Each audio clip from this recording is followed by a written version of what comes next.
ನಮಸ್ಕಾರ. ನಾನು ನಿಮ್ಮ ಪ್ರೀತಿಯ ಗಿನ್ನಿಸ್ ರೆಕಾರ್ಡ್ ಗೌತಮ್ ವರ್ಮ ಮಾತಾಡ್ತಾ ಇದ್ದೀನಿ. ಏನಪ್ಪ ಅಂತಂದರೆ ನಿಜವಾಗ್ಲೂ ತುಂಬ ಖುಷಿ ಆಗ್ತಾ ಇದೆ. ನಾನು ಒಬ್ಬ ಸಣ್ಣ ಹಳ್ಳಿ ಗಾಡಿನಲ್ಲಿ SSLC 95 SSLC ಫೇಲ್ ಮಾಡ್ಕೊಂಡು ದಲ್ಗಲೆ ಬೇಸ್ಕೊಂಡಿದ್ದೆ. ಇವತ್ತು ನನ್ನ ಈ ಪ್ರೆಸ್ ಕ್ಲಬ್ ಜಾಗದಲ್ಲಿ ಏನು ಕೂತಿದ್ದೀನಿ, ಇದು ನನಗೆ ದೇವಸ್ಥಾನ ಆಗಿದೆ. ಇವತ್ತು ಇದರಿಂದ ಅನ್ನ ತಿಂತಾ ಇದ್ದೀನಿ. ಏನಪ್ಪ ಅಂತಂದರೆ 38 ನಿಮಿಷಕ್ಕೆ 51 ತೆಂಗಿನಕಾಯಿನ ಹಲ್ಲಲ್ಲಿ ಸುಲಿದು ಗಿನ್ನಿಸ್ ರೆಕಾರ್ಡ್ ಆಗಿದೆ. ಕಿವಿಯಿಂದ ಕಾರನ್ನು ಹಿಡಿದು ವರ್ಲ್ಡ್ ರೆಕಾರ್ಡ್ ಆಗಿದೆ. ಸೈಕಲನ್ನು ಹಲ್ಲಿನಲ್ಲಿ ಕಚ್ಚಿ 40 ಅಡಿ ತೆಂಗಿನ ಮರದ ಮುಖಾಂತರ ವಿಶ್ವ ದಾಖಲೆ ಆಗಿದೆ. ಮತ್ತು ಯಾವುದೇ ಮೋಟ್ರ್ ಬೈಕನ್ನು ಅರ್ಧ ಗಂಟೆಗಳ ಕಾಲ ಹ್ಯಾಂಡಲ್ ಓಡಿಸುವುದರ ಮುಖಾಂತರ ಅದನ್ನು ಸ್ನಾನ ಮಾಡೋದು, ಊಟ ಮಾಡೋದು, ಎಲ್ಲಿ ಕೆತ್ತಿ ಎಲ್ಲಿ ಡ್ರೆಸ್ ಚೇಂಜ್ ಮಾಡೋದು ಮಾಡಿ Limca book of world record ಆಗಿದೆ. 80 kg ಅಕ್ಕಿ ಮುಟ್ಟೆಯನ್ನು ಹಲ್ಲಿನಲ್ಲಿ ಎತ್ತಿ ದಾಖಲೆಯಾಗಿದೆ. ಮತ್ತು ವಿತ್ ಸ್ಟೇಟ್ ಲೆವೆಲ್ ರಸ್ಲರ್, ಇದು ಸ್ಟೇಟ್ ಲೆವೆಲ್ ಜುಡೋ ಪ್ಲೇಯರ್. ಸ್ನೇಹಿತರೆ, ನಿಜವಾಗ್ಲೂ ತುಂಬ ಖುಷಿ ಆಗ್ತದೆ. ನಾನು ಒಂದು 8 ದೇಶದಲ್ಲಿ ಈ ಕಾರ್ಯಕ್ರಮವನ್ನು ಮಾಡಿದ್ದೀನಿ. America, Japan, Thailand, Tokyo, Switzerland, Hong Kong, Dubai 7 ರಾಜ್ಯದಲ್ಲಿ ಕಾರ್ಯಕ್ರಮ ಮಾಡಿದ್ದೀನಿ.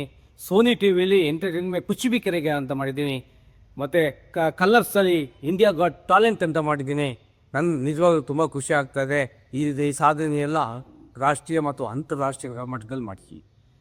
ಆಮೇಲೆ ಸಚಿನ್ ಟೆಂಡೂಲ್ಕರ್ 2002ರಲ್ಲಿ Sachin Tendulkar India versus Pakistan match ಇತ್ತು. ಅವತ್ತು ಇದೇ ಪ್ರೆಸ್ ಕ್ಲಬಲ್ಲಿ ನಾನು ಕಿವಿಯಿಂದ ಕಾರಲ್ಲಿದೆ. ಅವತ್ತು ನನಗೆ ಅಂತಾರಾಷ್ಟ್ರೀಯ ಮಟ್ಟದಲ್ಲಿ ನ್ಯೂಸ್ ಮಾಡಿದ್ರು ಮಾಧ್ಯಮ ಮಿತ್ರರು. ಇವತ್ತು ನನಗೆ ಅವರು ತಿನ್ನಲಿಕ್ಕೆ ದಾರಿ ಮಾಡಿಕೊಟ್ಟಿದ್ದಾರೆ. ಅವ್ರಿಗೆ ಧನ್ಯವಾದಗಳನ್ನ ತಿಳಿಸ್ತೀನಿ. ಮತ್ತು ಏನಪ್ಪ ಅಂತ ಅಂದರೆ, ನನಗೆ ಈಗ 50 ವರ್ಷ 51 ವರ್ಷ ರನ್ನಿಂಗ್ ನಡೀತಾ ಇದೆ. ಹಾಗಾಗಿ ನಾಳೆ ಶುಕ್ರವಾರ ಜ್ಞಾನ ಭಾರತಿ, ಬೆಂಗಳೂರಿನ ಜ್ಞಾನ ಭಾರತಿ ವಿದ್ಯಾನಿಕೇತನ ಸ್ಕೂಲ್ ಪಕ್ಕ ಒಂದು ಕನ್ವೆನ್ಸ್ ಹಾಲಲ್ಲಿ ಒಂದು ಕಾರ್ಯಕ್ರಮವನ್ನು ಇಟ್ಕೊಂಡಿದ್ವಿ. ಆ ಕಾರ್ಯಕ್ರಮಕ್ಕೆ ನಮ್ಮ ಜನಪ್ರಿಯ ಮಂತ್ರಿಗಳಾಗಿರ್ತಕ್ಕಂಥ SC ಮಾದೇವಪ್ಪ ಅವರು ಮತ್ತು ಹೋಮ್ ಮಿನಿಸ್ಟರ್ ಆಗಿರ್ತಕ್ಕಂಥ G ಪರಮೇಶ್ವರ್ ಅವರು, ಯುವ ನಾಯಕ ನಿಖಿಲ್ರವರು, ಮತ್ತು ನಮ್ಮ ಇವತ್ತು ಬ್ಲಾಕ್ ಪಾಸ್ಟರ್ ವಿಜಯ್, ಇದು ಕನ್ನಡದಲ್ಲಿ ದೊಡ್ಡ ಮಟ್ಟದಲ್ಲಿ ಬೆಳೆದಿರುವಂಥ ಕಾರಣ ವಿಜಯ್ ಸರ್ ನನಗೆ ಭಾಳ ಆತ್ಮೀಯರು. ವಿಜಯ್ ಸರ್ ಬರ್ತಾಯಿದ್ದಾರೆ. ಮತ್ತು ಇನ್ನೂ ಹಲವಾರು ಗಣ್ಯ ವ್ಯಕ್ತಿಗಳು ಆ ಕಾರ್ಯಕ್ರಮಕ್ಕೆ ಬರ್ತಾಯಿದ್ದಾರೆ. ನೀವು ನಮ್ಮ ಈ ಮಾಧ್ಯಮ ಮುಖಾಂತರ ಹೇಳೋಕ್ಕೆ ಇಷ್ಟಪಡ್ತೀನಿ, ನಾನು ತುಂಬ ಕಷ್ಟಪಟ್ಟು ಇವತ್ತು ನನ್ನನ್ನು ಬೆಳೆಸಿದ್ದೀರಾ. ಇದೇ ರೀತಿ ನನ್ನನ್ನು ಮುಂದೆನೂ ಬೆಳೆಸ್ತಿ. ಮತ್ತು ಸಚಿನ್, ಸಾನಿಯಾ ಮಿರ್ಜಾ, ಅಬ್ದುಲ್ ಕಲಾಂ, ವಿರಾಟ್ ಕೊಹ್ಲಿ, ರಾಜ್ಯದಲ್ಲಿ ನಮ್ಮ ಸ್ವಾಮೀಜಿ, ನಮ್ಮ ಏನಪ್ಪ ಅಂದರೆ ಸ್ವಾಮೀಜಿ ಅಂತಂದರೆ ಆರ್ಟ್ ಆಫ್ ಲಿವಿಂಗ್ ಸ್ವಾಮೀಜಿ ಹಿಡಿದು, ನಮ್ಮ ಸುತ್ತೂರು ಸ್ವಾಮೀಜಿ ಹಿಡಿದು, ಮತ್ತು ನಮ್ಮ ತುಮಕೂರಿನ ಸಿದ್ಧಗಂಗೆ ಮಠದ ಶಿವಕುಮಾರ್ ಸ್ವಾಮೀಜಿ ಅವರ ಆಶೀರ್ವಾದದಿಂದ ಹಿಡಿದು ನಮ್ಮ BJ ಸ್ವಾಮೀಜಿಯಿಂದ 30 ಜನ ಸ್ವಾಮೀಜಿಗಳನ್ನ ಭೇಟಿ ಮಾಡಿದ್ದೀನಿ. ತುಂಬ ನನಗೆ ತುಂಬಾ ಖುಷಿಯಾಗಿದೆ. ಮತ್ತು ಅಣ್ಣವ್ರದ್ದು ಹೇಳಲೇಬೇಕು ವಿಚಾರನ. ಡಾಕ್ಟರ್ ರಾಜ್ಕುಮಾರ್ ಹೆಸರು ಹೇಳ್ಕೊಂಡು ಬೆಂಗಳೂರು ಬಂದೆ. ಕಾಡಿಂದ ಅಣ್ಣವರು ಬಂದರೆ 51 ತೆಂಗಿನಕಾಯಿ ಸುಲಿದಿಂದ ಬಂದೆ. ಇದೇ ಪ್ರೆಸ್ ಕ್ಲಬಲ್ಲಿ ನನಗೆ ಅವತ್ತು 2000ನೇ ಇಸ್ವಿಲಿ ಇದೇ ಪ್ರೆಸ್ ಕ್ಲಬಲ್ಲಿ ಪ್ರದರ್ಶನ ಮಾಡಿದೆ. ಅವತ್ತು ನನಗೆ ದೊಡ್ಡ ಖುಷಿ ಆಯಿತು.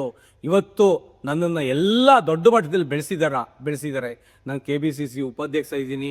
ಈಗ ನಮ್ಮ ಕಾಂಗ್ರೆಸ್ ಸರ್ಕಾರ 2024ರಲ್ಲಿ ಕರ್ನಾಟಕ ರಾಜ್ಯೋತ್ಸವ ಪ್ರಶಸ್ತಿ ಸೇರಿ ನನಗೆ 102 ಪ್ರಶಸ್ತಿಯನ್ನು ಪಡೆದಿದ್ದೀನಿ. ನಿಜವಾಗ್ಲೂ ತುಂಬ ಖುಷಿ ಆಗ್ತದೆ. ರಾಜ್ಯದಲ್ಲಿ ಸಂಘ ಸಂಸ್ಥೆಗಳು, ನನ್ನ ಸ್ನೇಹಿತರುಗಳು, ಸಂಘ ಸಂಸ್ಥೆಗಳು 2,000ಕ್ಕೂ ಹೆಚ್ಚು ಸನ್ಮಾನಗಳನ್ನ ಮಾಡಿದ್ದಾರೆ. ನನಗಂತೂ ಹೆಮ್ಮೆ ಇದೆ. ಹಾಗಾಗಿ ಸ್ನೇಹಿತರೆ, ಇದೇ ಶುಕ್ರವಾರ ಸಂಜೆ 5 ಗಂಟೆಗೆ ಜೈನ್ ಕನ್ವೆನ್ಸ್ ಹಾಲ್ನಲ್ಲಿ ಒಂದು ಕಾರ್ಯಕ್ರಮ, ಹುಟ್ಟುಹಬ್ಬದ ಕಾರ್ಯಕ್ರಮ ಅಂದ್ಕೊಂಡಿದ್ದೀನಿ. ಆ ಕಾರ್ಯಕ್ರಮಕ್ಕೆ ಸುಮಾರು 1000 ಜನ ಬರ್ತಾ ಇದ್ದಾರೆ. ಹಾಗಾಗಿ ಈ ನಮ್ಮ ಚಾನಲ್ನ ಮುಖಾಂತರ ನೀವು ಬನ್ನಿ ಅಂತ ಕೇಳ್ಕೊತಾ ಇದ್ದೀನಿ. ನಮಸ್ಕಾರ. ಜೈ ಹಿಂದ್, ಜೈ ಕರ್ನಾಟಕ.